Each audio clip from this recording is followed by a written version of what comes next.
Destination Nightmare, the B-Movie Podcast.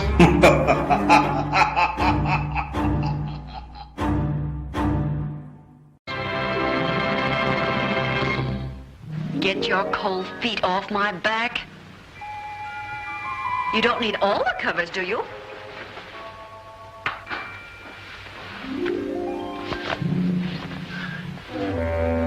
Here I am, Tommy. Remember me, the girl that sat on your lap? Oh, yes, but this is hardly the place. My wife.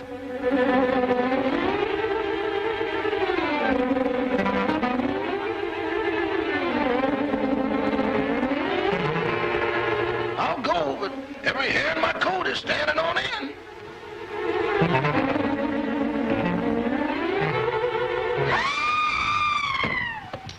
Now cut out the stalling.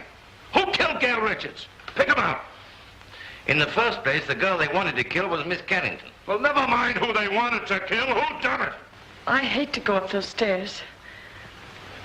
Would you mind coming up with me? Upstairs? With you? Hmm? Now? Yes. I better come back in the morning. Police! I not be quiet. I'm so nervous I could scream. In fact, I think I will. Oh, that's fun, isn't it? Come on, let's do it together. Edward. Yes, ma'am. What in the world is wrong with you? It ain't me, it's them things. Things? Doors closing by themselves. People talking to nothing and getting answers. I'm going back. Back where? To Mr. Benny. Ain't nothing like this ever happened there.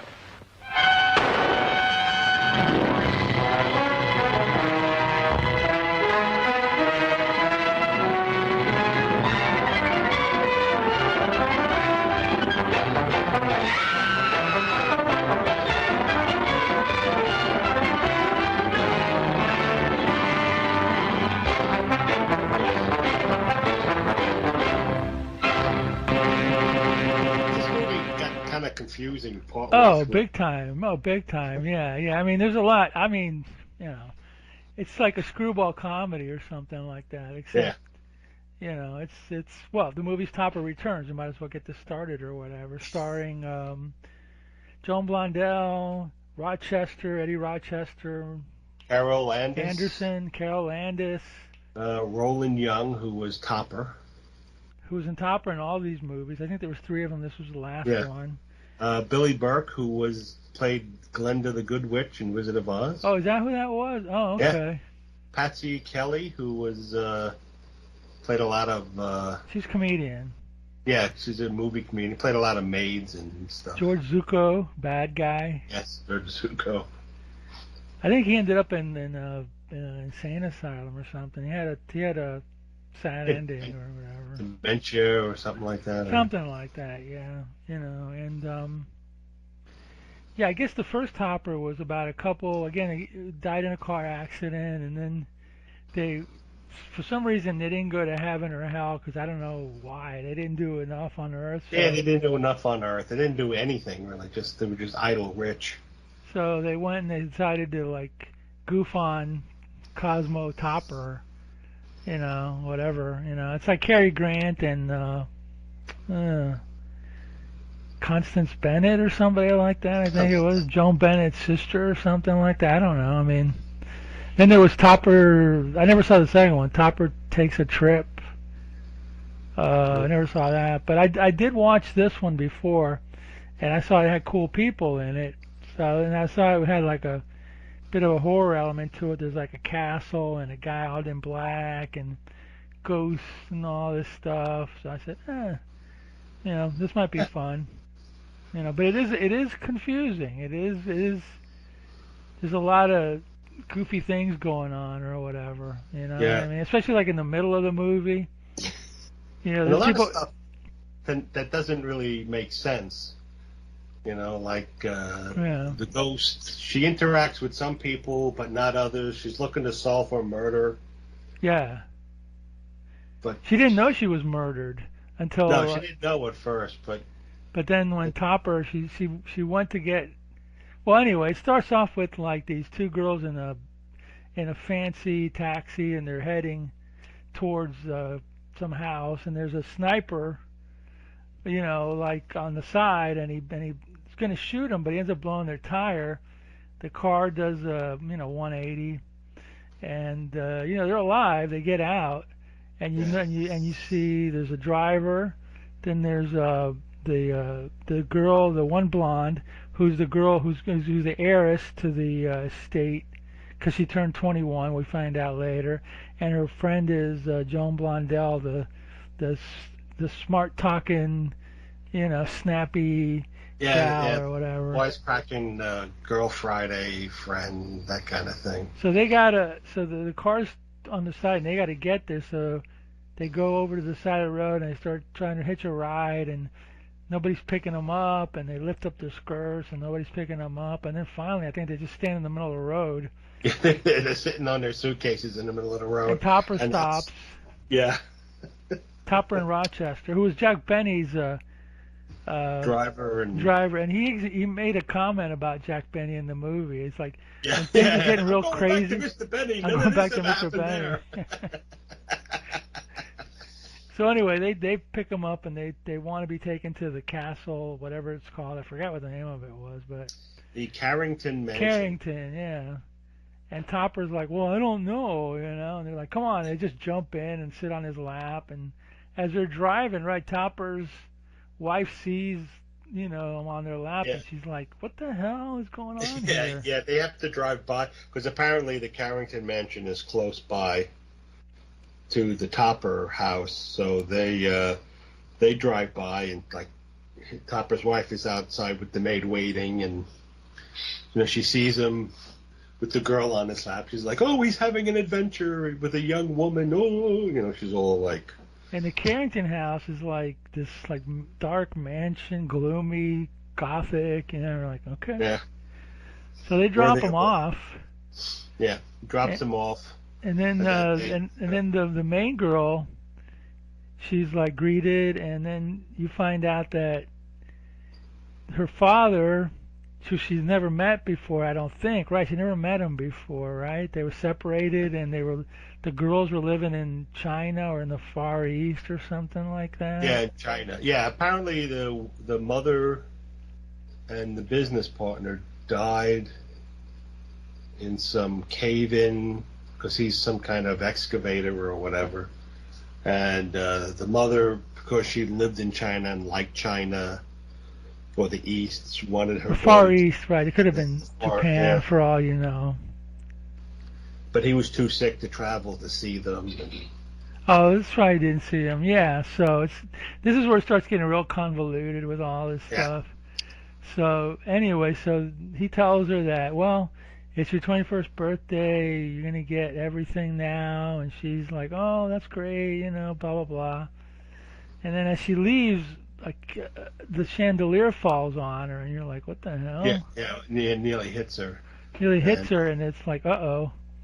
So then they go upstairs, and they see their rooms, and then, like, they switch rooms, because Joan Blondell, Gail, whatever her name was really into the fancy room, for whatever. She said the other one looked too much like China or Asia or something. Yeah, the Gail's room, or Joan Blondell's room, was all on a China motif, and she said, "Oh, we just left China," and then Carrington Landis' room was all like, like fluffy, frilly, real fluffy.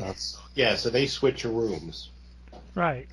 So At night, you see the dark figure that was in at the beginning. That dark figure shows at the very beginning of the movie. It's a guy. He looks like the Shadow or something. He's all in black with a top hat. He's got a mask on his face, dark glasses that wrap around to the side, and a fedora or whatever kind of hat.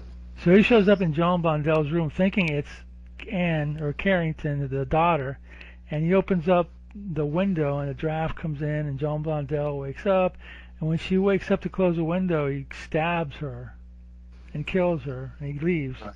But then to me, I found strange, like, why open the window? Why not just stab her when she's lying in bed? It looked more dramatic, I guess. You're right. It was a weird choice, but so he stabs her, and then he leaves, and then her ghost appears, and then her ghost guy gets confused for some reason. I don't remember why, but she ends up going over to Topper's house. Right. Yeah. You see her, like the windows open, and you see her sort of walking out into the clouds. Yeah. And then she goes over to Topper's house. I'm like, why the hell is she going to Topper's house? She wants help for something, you know. Yeah, but why Topper? Why not? He was a stay next in door the house? neighbor, I imagine, you know. But why not stay in the house and go to her friends or something? Yeah, well, because I guess because I guess it was established in these movies, maybe Topper has some kind of connection with the ghost. see This is the ghosts. third one, so we don't watch the other Well, two. yeah, that's so true. He's got some ghostly connection. I don't know. He's got the gift. So she goes over to Topper, and I forgot, why would she go to him? I mean, she didn't even know she was murdered, right? She was like... Yeah, she just remembers getting up for the window, to close the window, and then she's like floating around and comes over there. And he's all freaking out because of the past two movies.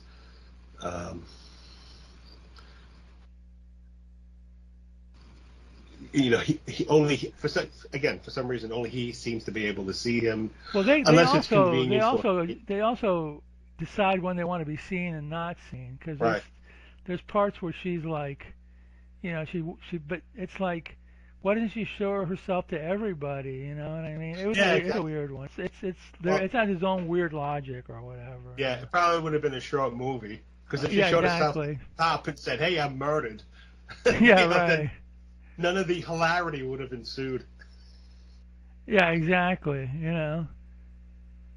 So she goes over to Topper and she blackmails him into helping her out. Because she said she was the one sitting on his lap. She was that on his his wife's- lap, yeah. So she convinces him to go over to the Carrington mansion. So he wakes up Eddie Rochester. Yeah, right. She knows she's been murdered, and she wants somebody to help her solve the murder. Right, that was it. Yeah, and she gets Topper, and then when they go back, she sees her body. Right. Yeah. And then Topper goes to call the police, and then the phone doesn't work or something. Yeah, he couldn't get a connection out or something. And then everybody shows up. Yeah, the doctor sees him first with a gun. Everybody back then seemed to have a gun. Yeah, good times. And then it was a relic of the Wild West. Yeah, he's there with the three weirdo servants, and Zuko has a gun.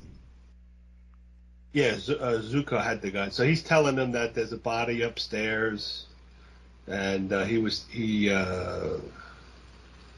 he just stopped in to make a phone call because there's a body up, and like it's like a weird convoluted thing. Like, why would you say that? So then everybody rushes upstairs, and there's no body in the bedroom. Yeah. And so they're like they think that he's insane or something. You know. The doctor at one point says, "How old are you? 42?" He looks older than 42, and he goes, "You have schizophrenia." He looks in his eye and says, "Oh, you have schizophrenia." It's like, what? Yeah, right. You know. So then, the Anne comes into the daughter comes into the room, and is like, "Oh, this guy thinks your friend is dead, and there's a body and stuff." And then the maid finds a note saying, "That's right, oh, the note." Addressed to you. "Oh, sorry, I had to leave for some strange reason." And her clothes are still there, and there was no sign of a taxi coming to pick her up or whatever. So it's like, okay, it's kind of weird, but yeah. And then there's a whole thing with Topper. Was this when he starts hiding or something like that, or is that later in the movie when he starts hiding and they're looking for him in the house or whatever? That was another bizarro part of the movie. At this time, Rochester goes, after all that stuff with the Gale leave and stuff. You see Rochester, he gets spooked because he saw like footprints in the snow and the ghost getting in and out of the car. So he's packing up. So he drives back to the Topper residence, and he's packing up to leave. Yeah, And right. Mrs. Topper hears him. He's like, "What's going on?" And he goes, "Oh, Mr. Topper is over at the Carrington mansion, and I'm going back to Mr. Benny." Yeah, That's where he right. makes That's the Benny Jack line. Benny's joke. Yeah. So she's like, "Well, no, you're gonna drive us back to the mansion." He goes, "Oh, okay," and because she still thinks, Topper's wife still He thinks said it was that cheating. Topper is having an adventure. Yeah. So then it goes back.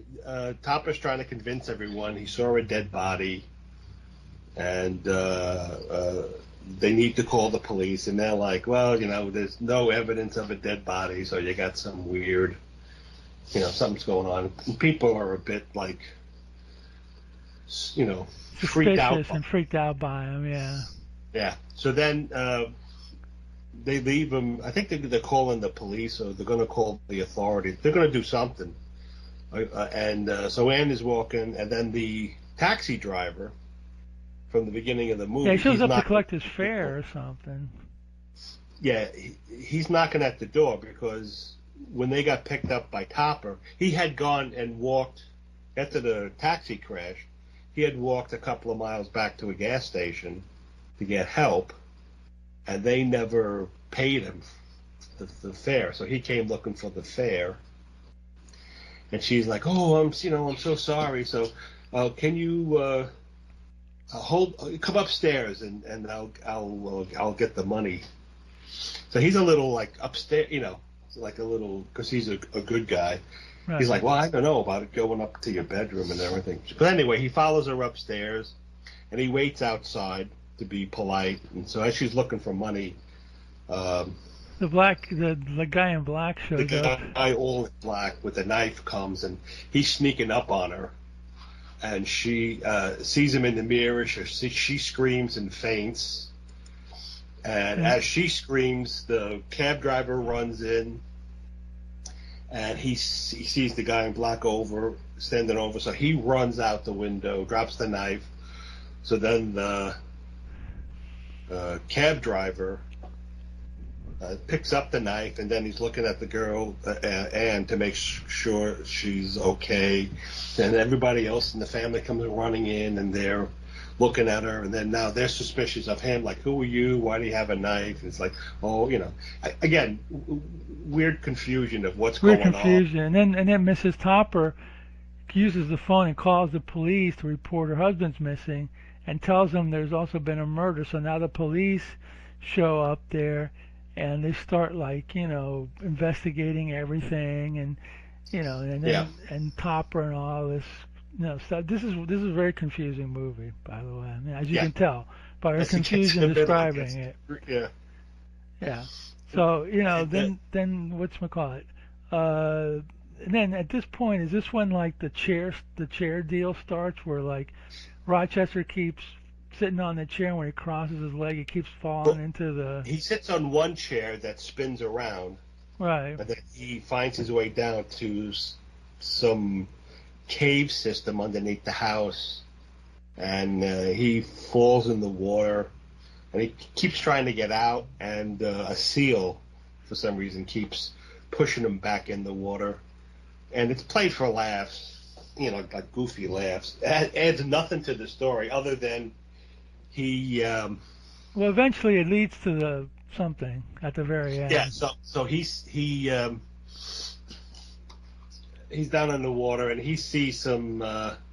he keeps trying to get out. In the meantime, then it goes back to the main area where the cops had already come, and they got everybody in the room, and they're trying to interrogate people. And again, the cop is a goofball.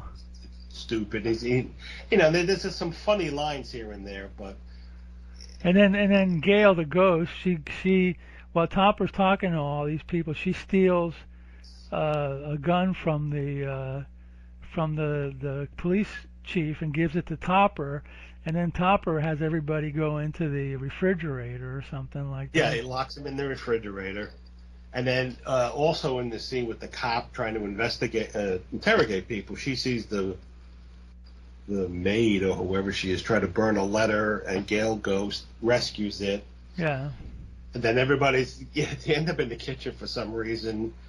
and like you said, the ghost Gale steals the gun from the cop, gives it to Topper, and then forces him to get everybody in the refrigerator while he goes and tries to figure out what happened. So he and the Gale Ghost try to look for the body. For the body. Yeah, because the body, they don't know where it is. You know what I mean? Right. And then it goes back to Rochester, and he finally he's about to get up out of the water, and he sees henchmen walking down. And there's a whole bit with Rochester and a seal that keeps knocking him back in the water. Yeah.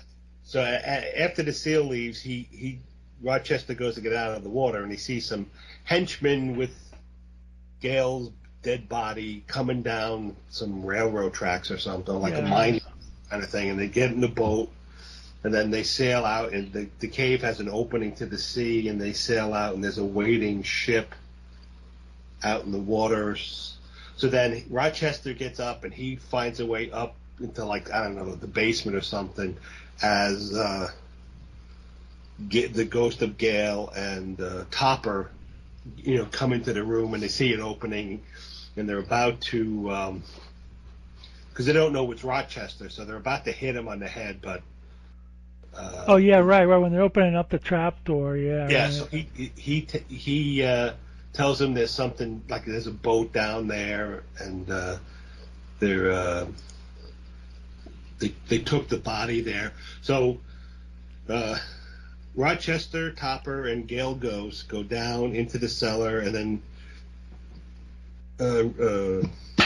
Topper and the ghost get in another rowboat, and they row out to the boat to get the body back. And then there's some goofiness that goes on with the ghost and the crewmen of the ship. And there was also, in between all that, there was a scene where the housekeeper is proven to be the writer of Gale's fake note, but then Gale, the ghost, steals it from the fireplace and saves it. Right. And then when they're gonna prove that she did it, the lights go off and then turn back on, and the housekeeper's gone. Obviously, that chair dropped her into the water. The shaft. You don't know about the chair yet, but yeah, she was in that chair. So then, the cops, after she disappears, the cops are looking around, and they find a secret passage. The main cop finds a secret passage, so that all the cops come running down into that basement cave area as Topper's pulling up with the dead body in the boat. Right. So it's like, oh, you're trying to hide the body. He says, no, I'm trying to bring it back and to show you that, she died. So they bring, everybody back upstairs again, and he says, well, let me in this room, and I'll give you the evidence. So because he figured out that there was a chain that you pull that makes the chair drop. Right. And he thinks that the person who did it was the person that was standing right by the fireplace. Yeah, when the maid disappeared. Yeah, when the maid disappeared, that was the guy. Because the lights went out. The lights went out and she disappeared. And like, well, where did she go? So he finds the chain in the fireplace. So he's saying whoever was standing by the fireplace.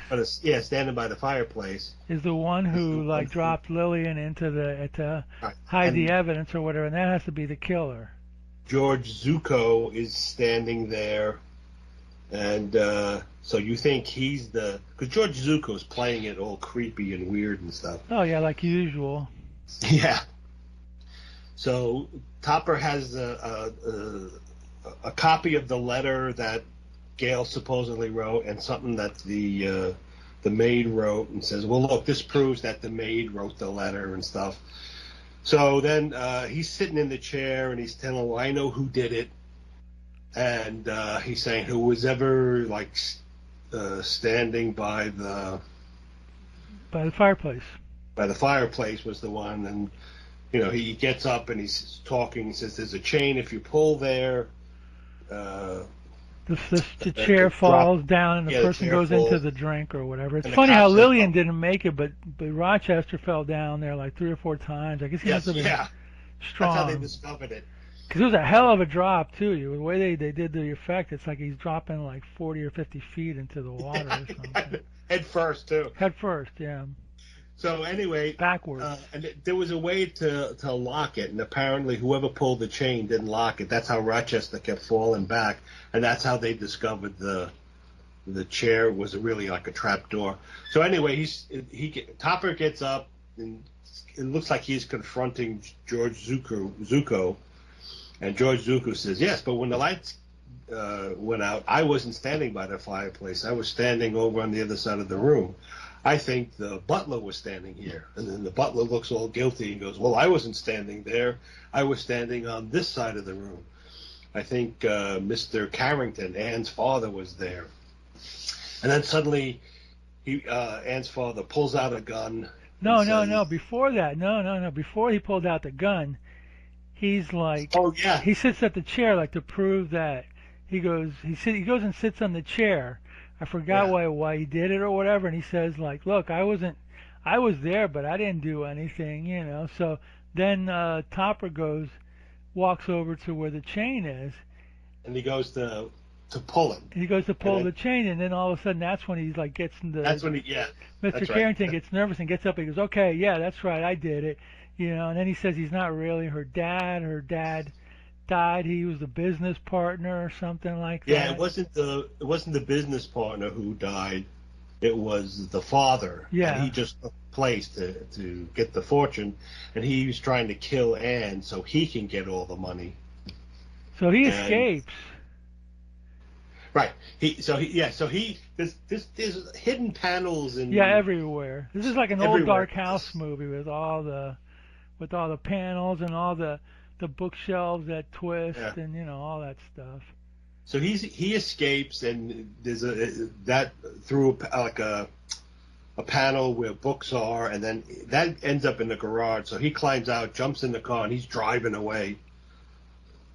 And then Ghost Gale gets. Does she drive the car? The other car? She gets. She in goes the with car Rochester. And drives away. She goes with Rochester Following him. to follow him. And Rochester's in the back, and he's like looking all spooked and scared. And they're going around sharp turns and corners, and he goes through a barrier for like the road is closed. It's under construction, and Anne's car follows, and of course there's signs being broken and thrown up, and Rochester's up in the car getting like old crap thrown at him, and dodging barrels and whatever. And then the bad guy he misses a turn and drives in and hits a tree, and then you see his dead body lying there, and then he gets up and he's a ghost, and he's all like, I don't think he knows he's dead yet. So he like sits down on the log. So then Ghost Gale pulls up in the car, and she sits down next to him, and he says, "Oh, I don't know." They're talking, and she convinces him to write a confession letter. Yeah, 'cause she says, "Well, I know I'm going to go to heaven, but I think you're going to go to," and then she doesn't say, Yeah, she doesn't, because you can't say hell. Because you can't say, but it was like whatever. Yeah, so she convinces him. He's dead. He's a ghost.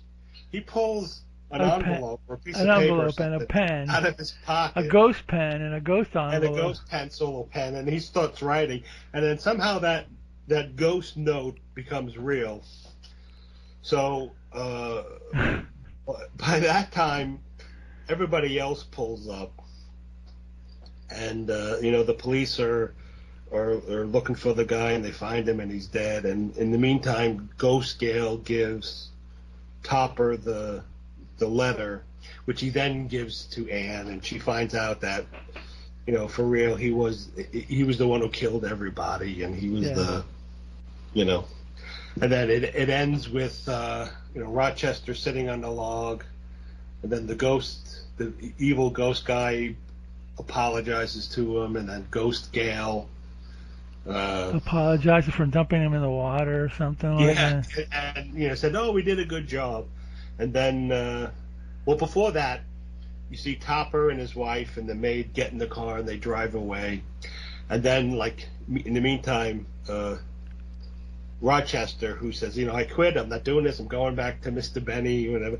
And as he sits there, the two ghosts, say hello, or, they talk to him and stuff. And he gets so spooked. You see him run away, and he's running faster than the Topper's car is driving.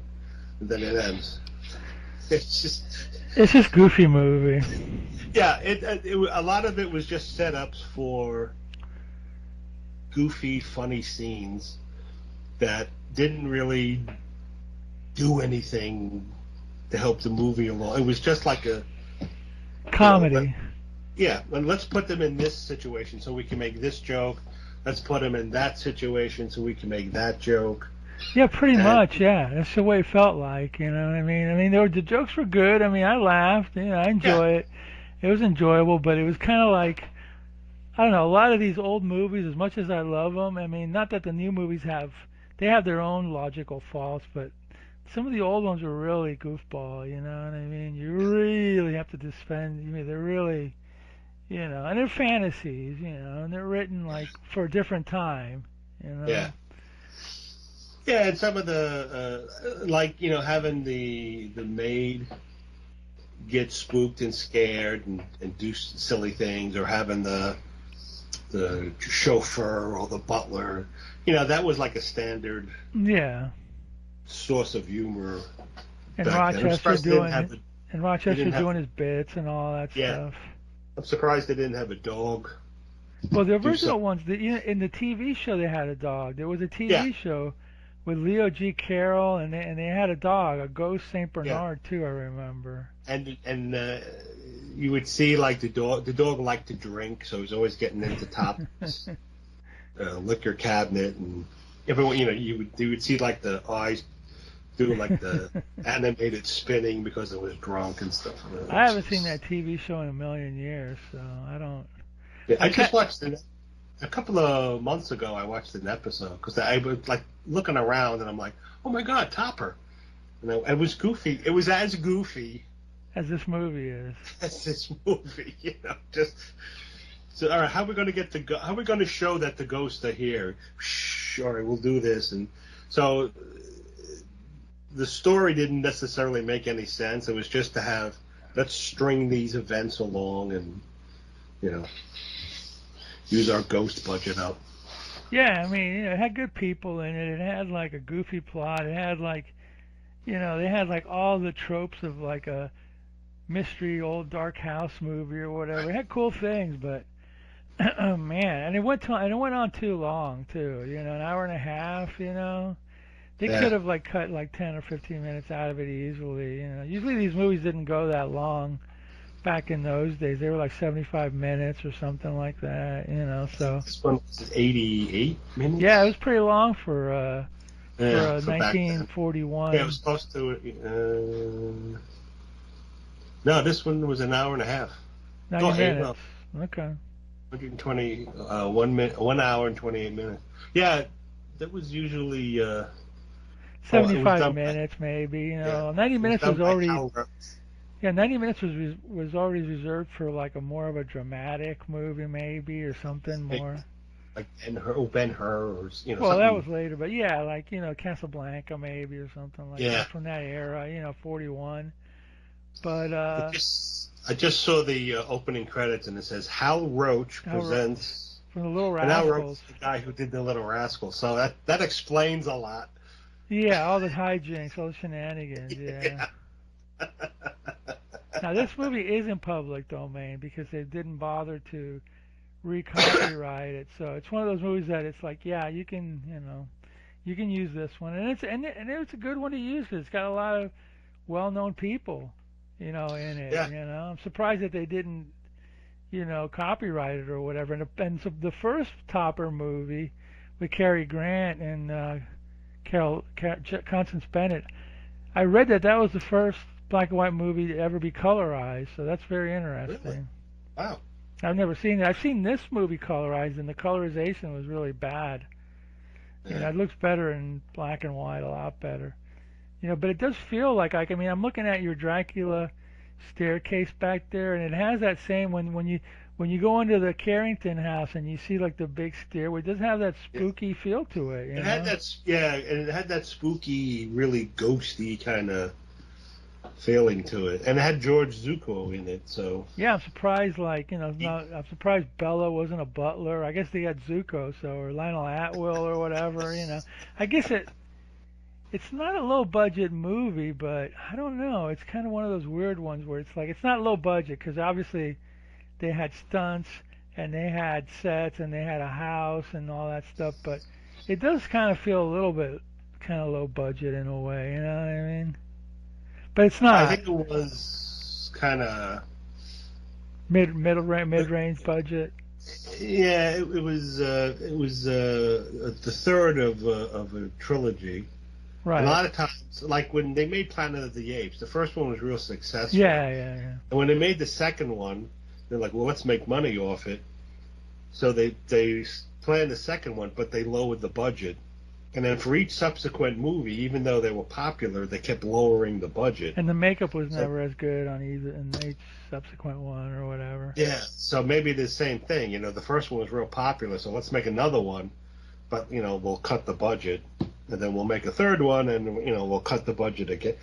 I don't know the thinking sometimes of how they do things. I guess when it becomes a series, it stops being a hit movie and it becomes a franchise and it becomes more of a business enterprise than artistic. Then again, you got sequels that are better than the originals. Like Terminator 2. Even though the first one was good, the second one was bigger budget. Blah blah blah. Different kind of movie. But Aliens and Alien. The Empire Strikes Back and Star Wars. We had some of those that the sequels were more. Higher budgeted. I think I'm pretty sure they were, but by the third ones, except in the case of after the second or third Terminator or the Alien movies, they started getting cheesier and whatever, not as good or whatever, but same with the Frankensteins. The first one was good, but the second one had a bigger budget, and it was a better movie.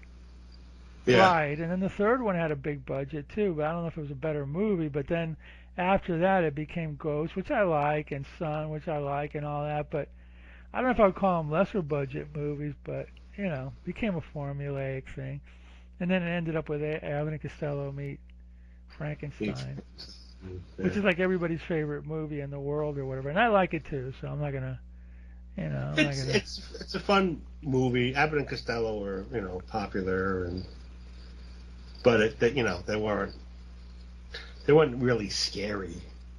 No, even though if you're a little kid, maybe you get a little scared at the Wolfman or something, Yeah, maybe. It's too bad they never did like an Abbott and Costello meet the Creature from the Black Lagoon or something like that. Well, the Colgate Comedy Hour. Movie, but there was on their one of their TV shows. Yeah, they met the Creature. So some people count that as Abbott and Costello meet the Creature. Like, the Colgate Comedy Hour or something like that. That's right, I forgot about that. So they did meet the Creature. So they met everybody. They met the Mummy, the Invisible Man, Frankenstein, Dracula, Dr. the Jekyll, Wolfman, Dr. Jekyll. Yeah, they did meet. Well, they didn't meet did they meet the Hunchback? No, they didn't meet the Hunchback. No. Or the Phantom of the Opera, as far as I know. Unless he was in one of the TV shows, I don't know. But you're right, they did meet the Creature. That's why I forgot about that. As soon as I said it, it just hit me. I was like, oh yeah, that's right, they did. They did kind of like hook up with them or whatever, But these movies are fun. We don't do them enough, but they're fun movies. But this is like a combination of a mystery, a little bit of a horror, screwball comedy. It was like they were trying to get everything in one package, and they did okay. I mean, it's not. Yeah, it wasn't. The creepiness of the house, and you had ghosts, even though the ghosts weren't exactly scary. No, none of the Topper ghosts were scary, as far as I remember. They were just benevolent, except for they were all pretty benevolent, I think. Yeah, but we have to remember that people weren't necessarily as sophisticated. No. back then as they are. I don't know if you call it sophisticated. Yeah, I don't know what you call today Just used to- sophistication, but jaded maybe. I don't know. Yeah, but we're used to seeing ghost stories and special effects. They had a lot of really good practical effects. In this movie. In this movie, yeah, like when the Gale ghost would lay down or sit down, the cushion would actually sink and stuff. So that was, I was surprised at how good a lot of them were. Yeah, when she sat down on the bar stool, you could see indentation or whatever.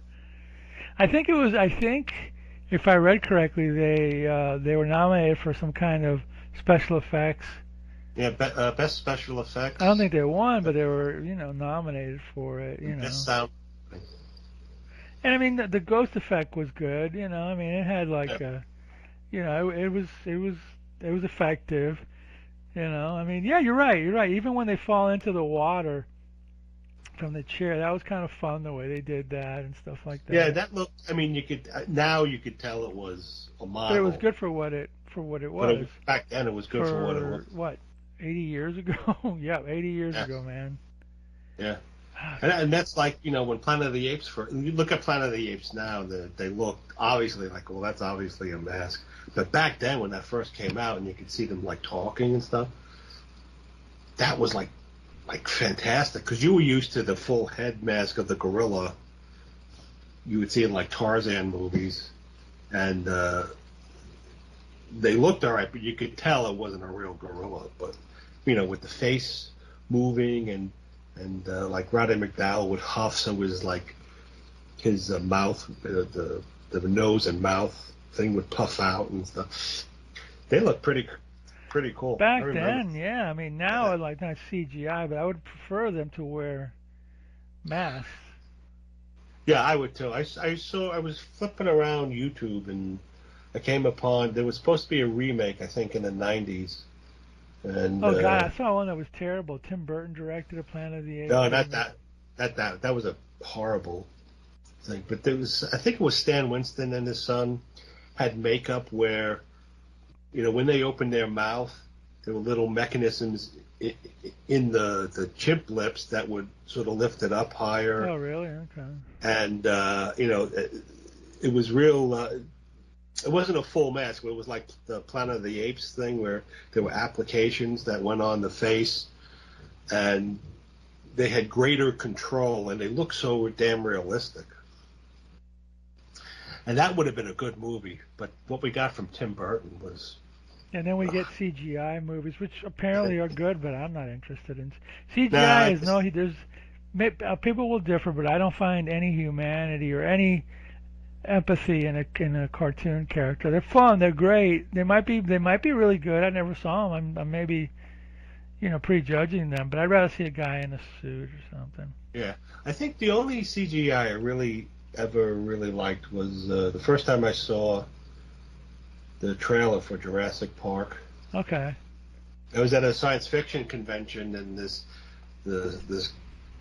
guy brought a whole bunch of trailers of the upcoming science fiction movies, and you see that scene where what's his name, Sam Neill and Laura Dern are in the Jeep, and he looks up and he sees the Brachiosaurus walking across, and he turned Laura Dern's head, and they're both like, oh my God, that looked cool because you never really saw that realistic special effects before, and it was done kind of quickly and not very close. But then since then, they rely on it so much, and they spend so much money on it, so they want to use it for all the friggin' movie. That's like when they explode something, you see it explode 3 times because they have it 3 camera angles, and like, well, we filmed this, we might as well, use all 3 shots. What? Yeah, what is the deal? Now I'm going to brag on Tim Burton. What is the deal with Tim Burton? He's got his batting average isn't that great. You know what I mean? No. He's done remakes of Dark Shadows which weren't good. The Willy Wonka, which wasn't good. Planet of the Apes, which was terrible. I mean, the last good thing he ever did was probably Ed Wood movie, and that was just because it was it was kind of like fun to see people play those characters. But Right. please don't give him any more franchises to Oh, destroy. I mean, God. I hate to say it, but you know what I mean. But then again, Planet of the Apes came back and they're doing okay now. But that Dark Shadows movie was terrible. I couldn't That even was finish it. horrible. Yeah. I didn't see Mars Attacks. That's not bad. Is it? But That's kind of I mean, funny. Edward Scissorhands. I think when he does his own stuff, Yeah, I think you're it's right. I think when he does his own personal things, like Ed Wood was a personal movie. Edward Scissorhands was. Mars Attacks was okay. That was so long ago, man. his Batman was disappointing. I'll give him a break on that. It wasn't the best, but I mean it was better than the subsequent one. The one with Ted, the first one he did with Keaton, it was okay. I mean, Yeah. but ever since then, I mean, people do like the newer ones. I've watched bits and pieces of it. I mean, they're all right, but how many times are you going to retell the origin of Batman? It's like let's get Well, a new guy and retell the origin again. Yeah, no, and they do that with all comic book movies. Every time they introduce a new, like every freaking Spider-Man has The origin. the origin story. It's like, do you really need the origin story? Like when you watch like the Lone Ranger or Zorro, you might get an origin story, or you might just get into the movie. But You get into the character doing the stuff. Batman and Spider-Man, that's like in everybody's DNA. Yeah, Superman, same thing. It's like Frankenstein is the same way too, and Dracula too. It's like they've made so many of these movies that unless you're like some, just came out of the womb or something, you're not gonna know what the plot line is. I mean, at some point you can make like a little brief, 15-minute origin, but these movies they like what I mean I didn't see it, but when they bring the new Batman guy, I'm sure they did the entire origin story. I go again. Yeah. Whenever they get a new Spider-Man actor, we're gonna do it all over again. All over again. Yeah, it's like what boring. And then they have too many. They don't understand comic books, and they play it campy. But that's not why people like the comics. Although the comics now pretty much suck too. Oh, yeah, they're unreadable. Yeah. Nobody cares. I mean, man, I can't say nobody cares about them, but nobody I know cares about them. And a lot of people that I see on YouTube are vilifying all these new comic books. I'm sure there's a few good ones, but they probably aren't coming out of the big two. No, God, no. They're coming out of independent companies or something. Yeah, I think when they moved to California, both of them, that's when things really Well, started. they become Hollywood. They're Hollywood appendages. They're promotional material for studios. Yeah. And even with Superman, they retell his origin and and all that stuff, and I'm hoping. Well, I shouldn't hope for this, but I'm thinking that maybe people are getting tired of these, like superhero movies. I know the Shazam one didn't do good. I'm sure the next Marvel movie will do fine, but I don't know if like the Ant-Man or whatever the hell the last one was, because if these movies had come out like 40 years ago, maybe I would have gotten a kick out of them, but now it's just like that train sailed, man. If they came out 40 years ago, they would have been written differently. Yeah. They would have had better writing and they would have had real comic book guys doing them instead of... But now what they do is that, the movie studios, they're more worried about the international market, where they make, especially China. Yeah, Europe, China. Yeah. So they make this with very little dialogue, very little characterization. It's mostly fight scenes. Which is okay. That's fine. Yeah, but it's you want the story too. You want something other than Yeah, I don't get the enjoyment anymore of like some people. Oh wow, they're actually going to do, the Vision or some obscure character, and they're going to recreate them because I know they're not going to do it right. It might look right, it might feel right, but it's going to be some reinvention or I really don't care anymore. I'll be honest with you. As much as I love comics, to me it's like the superhero stuff. The Marvel, the DC, to me, my intense interest in it really started waning in the later 70s, early 80s. Yeah. Basically after Kirby. Kirby to me was like comics in the 60s. And the DC stuff was great too, and Neil Adams, all those guys. But as the years went on, other artists started coming in, and those artists started taking the comics in different direction, like the horror, the super, the Tarzans, the different, and they were good and they were interesting. But to me, it's like the superhero stuff kind of started getting a little repetitive, and that's the same with music too. I guess everything, it's either nostalgic or everything has its time in your psyche. You know what I mean? Yeah. Yeah. Well, what happens is big corporations step in, or and the ruin companies it. become too big, and they start being worried. I mean, It's money. like They're putting a lot of money into it. They were worried about making a buck and stuff, but they were also kind of like having fun, and it wasn't necessarily do or die. So they would experiment with characters more and try new characters, get rid of old. They did all, and then suddenly the same thing happened to music. The people who wrote independent songs, or you had songwriters and bands that the songwriters wrote for the bands, and then they would sometimes do their own stuff, and then suddenly became big music. So, all right, you put out an album, you have to put out another album next year, so you have to start writing. So they would write to fulfill some contract rather than because they had a bunch of songs they really liked and worked on and wanted to put them on a record. So, early a band might take a year or so to really craft an album. But, with the big business, we want, so many albums out in so many years, and, you only have like 2 months or, 6 months. They were pushing, they were in the 60s especially, even in the 70s, Elton John was cranking out 2 records a year, but they were really good.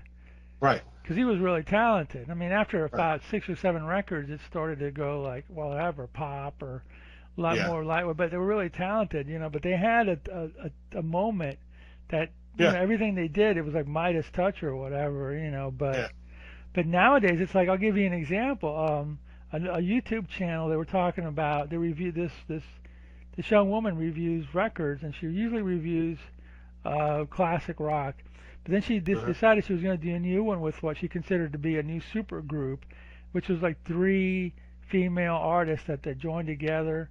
The name of the band is Boy Genius or something like that. And it was like, oh, this is a new super group of these females that from solo artists. And I'm like, I never heard of any of them. Okay, but I'll listen to it. And I'll be honest with you, I listened to 2 or 3 songs. It just sounded like 1990s female indie rock, except that stuff back then sounded fresh. Yeah. This just sounds like not fresh. It might be good. I may be giving it, I may only listen to it once, but it sounded really mopey and whiny, and it was like, this is a super group, really. To be considered a super group, you got to have a little bit of whatever the word is, gravitas or something like that. Maybe these females do have a big catalog of important modern records, but I just never heard of it. So how am I going to give them this weight when it's new? When it's like new to me, and it's something. It's all been done before. And it doesn't seem like anybody's adding anything new to it. In the old days, sure, you got Alice Cooper. Sure, you had guys doing shock rock before. But Cooper and company and Bowie and all them, they added something to it. It just seems now it's just like a kind of a recreation in a way. There's nothing they're adding to it. They're just imitating their predecessors, in my opinion. Maybe I'm wrong. I don't know. I'm just a cranky old guy. But it just doesn't have the same feeling to me anymore. If you listen to a lot of older bands, like Black Sabbath's a heavy metal band. Yeah, the first heavy metal band. Yeah, the first heavy metal band. But they had some songs that were slow. Yes, exactly. Ballads. They had all kinds of They had all kinds of things. They're lumped songs into this death rock, doom rock. But if you listen to their records, they did acoustic numbers. They did lighter. They did more proggy things. And then, of course, they had their heavy sludge rock, in-your-face power chord things.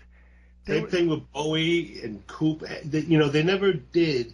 They never music. stayed still. They didn't make a genre. They made music. They defined so whatever they felt like, whatever the song, wherever the song took them, the lyrics, the tune, whatever, they would go that way. They didn't like, well, this is our song, we have to do it. Because now you buy a record, and every song pretty much sounds the friggin' same. Or something you've heard before. It might be a good song. It might be interesting. It might bring back a good memory of something. But the reality is, it's just a lot of times, not always, a lot of times, it's just, I've heard this before.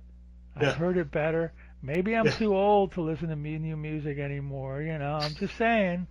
I've got plenty of friends that buy new stuff and they really get enjoyment out of it. Maybe they like music better than I do. I don't know. But to me, it's like to give it the weight of like a super group or this is like the best record in 20 years or whatever. It's for young people to figure it out for themselves. Like geezers like me have figured, in my mind, I've heard it all before. Yeah. And better. Yeah, you don't get anything new, or somebody does. They say they do something new, and you're like, or better, or maybe lyrically more interesting, or whatever. But I don't know. And the same with movies. I don't go see new movies anymore. I'm just not interested. I mean, there may be some stuff that's out there that's good.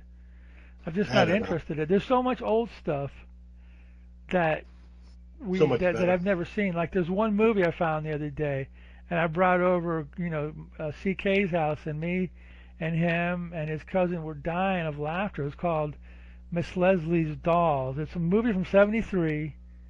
It's a low-budget movie. It was made in Pensacola, Florida. It might be the only movie ever made in Pensacola, Florida. I don't know, but it's so unbelievably bizarre. Miss Leslie is a guy in drag, but when he opens up his voice, it's a woman dubbing him, and you're like, oh my god! And it's a haunted house, and he's got this, and it's like, this is kind of creative. Actually, it's silly, but it's kind of creative for its time. It's kind of trying to do something now, but. There's always stuff like that. There's always stuff like that from the past that's floating around there. Records you've never heard, movies you've never seen, and great that people are making new music and it's great that people are listening to it. But I would never call it a super group, and I would never call it anything more than just you're trying, and I don't blame you for trying, but it's been done before, and it's been done before better. Even in stuff from the 90s, it's been done before, it's been done better. I'm sorry, maybe I'm wrong, it's just my opinion, So anyway, I'm surprised they don't make another remake of Topper, you know what I mean? It's just like, it's kind of... I think they tried in the 90s. They did try, okay. And it just wasn't working. I think the kind of humor you need for that, either people don't get or they find offensive or... you couldn't get Rochester in today's movie, that's for sure. No, definitely not, which is a shame. Yeah, so anyway, so this was a fun movie, kind of goofy, kind of silly, kind of like illogical, but hey, it's a B movie, you know what I mean? But it kind of looks... It kind of has a little bit of an A movie look to it, even though it's not. It does look like they spent a few bucks on it, but but it's goofy fun. So take it for what it is. And fun, we hadn't done anything this old, so I figured, well, let's do something from the 40s or whatever. It's an era that I like, but it's not my favorite, but I do like it. So it's good to do stuff like black and white stuff or whatever. So yeah, exactly, black and white. I mean, like I said before, I don't think I got color TV until like the mid '70s. Oh man, that's crazy. So we had a color TV in '69, so we were able to watch, color shows. But color TV was, I did not know this until like I saw the DVDs. The old Superman TV show, not the first season, but I think the later seasons were in color. Really? I didn't know that. Yeah, there you go. Wow. I didn't either. Bonanza was in color too, and Bonanza's like 1960. Maybe not the first season, but subsequent seasons were in color. Yeah, I know some of the later seasons because that was a big thing, and they would in color.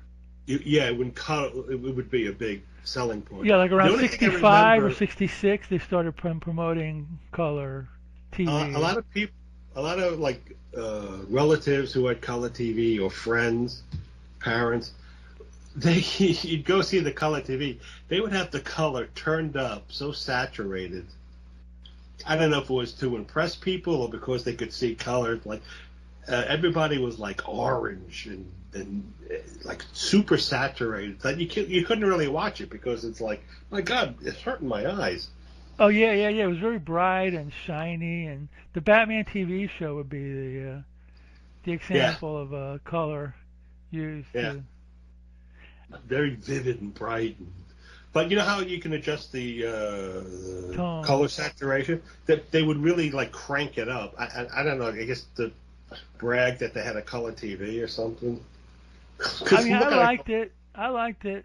You know, Yeah. I liked the crazy colors, the '60s pop art Yeah. colors or whatever. By the '70s, it started getting a little more, you know, diminished or whatever. You know, Beige, but brown and tan and I'll tell you, I'm going to go back to the music. I tell you, I bought a record.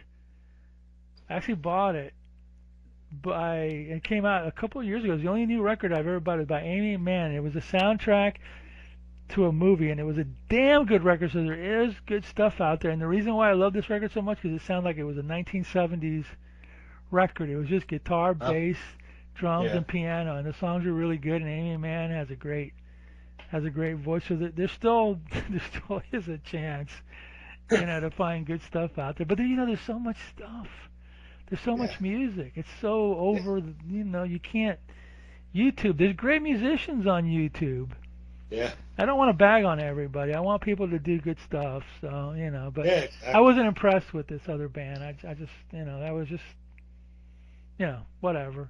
You know, there might be a good movie out there. I don't know. I haven't seen one in a while. But then I don't go to the movies anymore. Does anybody go to the movies anymore? I think movie theaters are dying.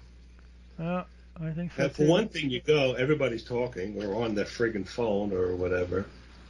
We got a and for drive-in here, so you know. But You know, for another, I don't think none of the movies really interest me like some of the older ones do. Just right now, what I'm really watching is a lot of those ghost hunter shows where yeah. people go into those houses at night and stuff. I don't know why I love them. You know, I'll probably watch them for a while, then suddenly I'm like, all right, that's it, I'm done. I'll look for something else to watch. I don't watch any. I watch a lot of YouTube. I watch I don't watch any new shows whatsoever. I watch old shows, like some Roku channels are playing. Yeah. They play Wild Wild West every night. That's kind of fun to watch. And Topper's probably buried in there somewhere. And Yeah, sure it is. Yeah, and one of these Roku, they had some Ozzy and Harriet episodes, you know, old ones. I was like, wow, I don't remember ever seeing those, you know. For a while, I was watching a lot of those marionette shows, like Oh Fireball yeah, the Jerry Anderson, and whatnot. So you know, I go through stages. Yeah, but yeah, I have not watched regular broadcast television. I can't get the channels. I I can't wouldn't- get the major channels on because we got like woods over here blocking it. So Fox was about the only channel I could get, and I don't have cable anymore. I just have Roku. Yeah. I guess some guy on YouTube said there's a way to get them through Roku. I have to watch I know they have news from other parts of the world, and they might be a Fox affiliate or whatever. But I just don't want to watch the news. I want to watch their You want to watch the the sports, program. not their program, the sports or whatever. Yeah. You know. Like, you know, in order to get like over-the-air channels, you have to live in a kind of you have to live within 20 or 30 miles from a tower, not too many trees. Yeah. I read this guy on YouTube. He's the antenna man. He said in one of the episodes, and I'm paraphrasing because I can't tell you the exact. He said that the reason why our reception isn't that great here is because I forgot what company it was. Some company wanted to take over the what do you call the airwaves? Oh God, you know. Anyway, we have an inferior format of over-the-air. Over in Europe or something like that, it's better. It's better transmission. But they did some company here. I forgot who it was. I'm sorry, I'm screwing it up. You can look it up if you guys want to. They went with some guy who put up a lot of money, and we have an inferior over-the-air antenna system in the United States. I'm not surprised, because we have slower internet than a lot of places. Yeah, some big corporation, I don't know who it was, just ponied up a lot of money, and they gave us an inferior product. So that's why sometimes if you live out a little bit further from the big cities, you can't get, anything. Yeah. Can you get over-the-air channels with your antenna where you live? I think there's like 5. Some of them are digital. But I mean, if you have an outdoor antenna, you're in better shape. I'm basically talking indoor. You can't get anything like with a rabbit ear. Sure, I might be able to get 5. I think one is a Spanish I station. can't get anything. And I'm like 50 miles, give or take, from Philadelphia. If you have an outdoor antenna, you'll do a lot better. Maybe, I don't know. But yeah, we don't. I don't get any big. That's why I got the Roku, and I stream all my stuff online. But I do miss watching occasional sports on networks. I don't miss network programming, but I do miss the sports stuff. But I'll just go over somebody's house and watch it. I don't care anymore. Or there's other ways. There's other streaming things on. Even that might be disappearing. They may suddenly go with a pay-per-view model for all. Oh God, that'd be horrible. Yeah. This world sucks. But anyway, we have these B movies to watch, and they remind us of the old world and the old days. The good old days when whatever. You had to walk to school on your knees in 3 feet of snow in the summer, and then all that good stuff. Yeah. So we'll be back in a couple of weeks. We'll figure out something to watch. Right. It's your turn this time. You got to. All right. The weight is upon your shoulders now. Uh-oh. But in the meantime, Roddy, I got to come up with something good. Yeah, and then you got to tell us to watch edification, more the most spectacular production of your favorite number, High Up in the Balloon Boys. Featuring your very talented and charming young hostess, Miss Jenny Blake.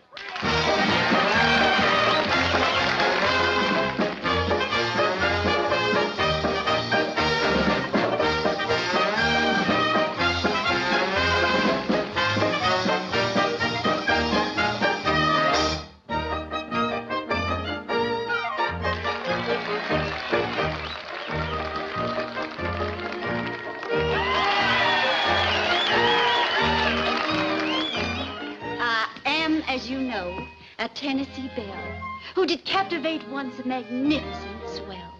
He was envoy, ambassador, or something rare to King what's-his-name of... I do not know where. 'Twas at Saratoga, a year come next June, and we walked, and we talked by the light of the moon. There was squeezing of hands, followed up by a kiss. And as far as I remember, I felt just like this.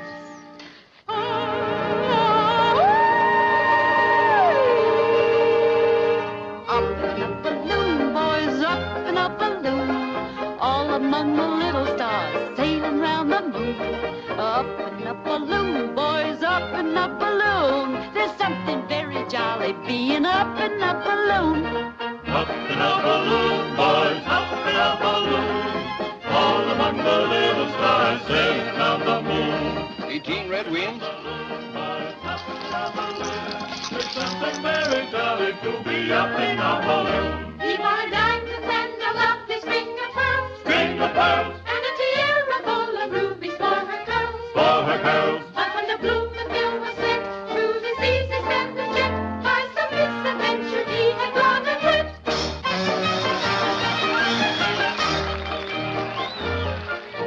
The marriage guest came. I practiced a tear. I got up to blush, and my veil was a dear. The parson was ready, likewise the champagne. But my false lover, I ne'er saw him again.